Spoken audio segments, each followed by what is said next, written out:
As a marketing research professional for more than 20 years, she tackled all kinds of assignments. But her most challenging research project came from home when her son was ready to go to college.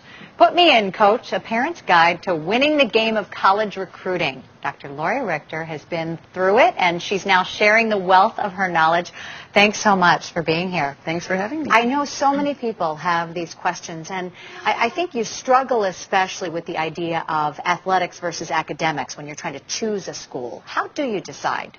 Well, most kids have to consider both, and it depends how important the academics are to you. So you'll find some kids will really pick a school on their academics and hope they can figure out how to play sports there. Other kids will kind of ignore the academics and they'll really pick their school based on sports. Right now, financially, I know a lot of people are struggling to put their kids through college, and you think maybe they could get a little scholarship. Do they change sports to try to get scholarships where they're available as opposed to being in the sport that they like that might be more competitive? Probably not, because most kids at that point are specializing. The last couple years of high school, it's very difficult to play more than one sport. So little scholarships was the word you used. That's usually what it is for a lot of kids. It's surprising for people. There's not as many full scholarships out there as they think. The good news is there's a lot of money that's not athletic money, and a lot of people don't realize that. And I tell kids all the time, keep your grades up, keep your test scores up, start it right away in high school, because if you do well, there's a lot of merit-based scholarship money.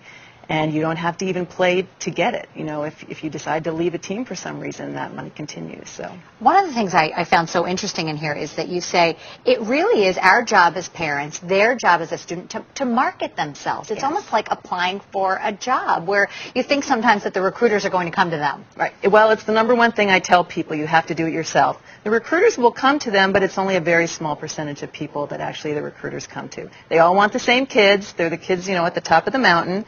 Most of the kids are not at the top of that mountain. And there's lots of kids who will be very good at playing in college. They're very college ready, but they have to get exposure.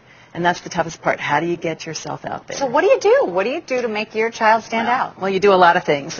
Besides competing on your high school team, you have to get outside. Depending on your sport, there are combines in football, there are club teams in soccer and volleyball, there are AAU teams in basketball. You have to get outside of your high school team and play where coaches actually come.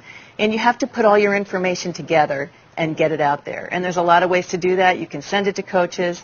There are several websites now where you can put all your information. You can post videotapes. You still need to go to the coaches and tell them where to find you, but you have to get out there and let them know that you're there.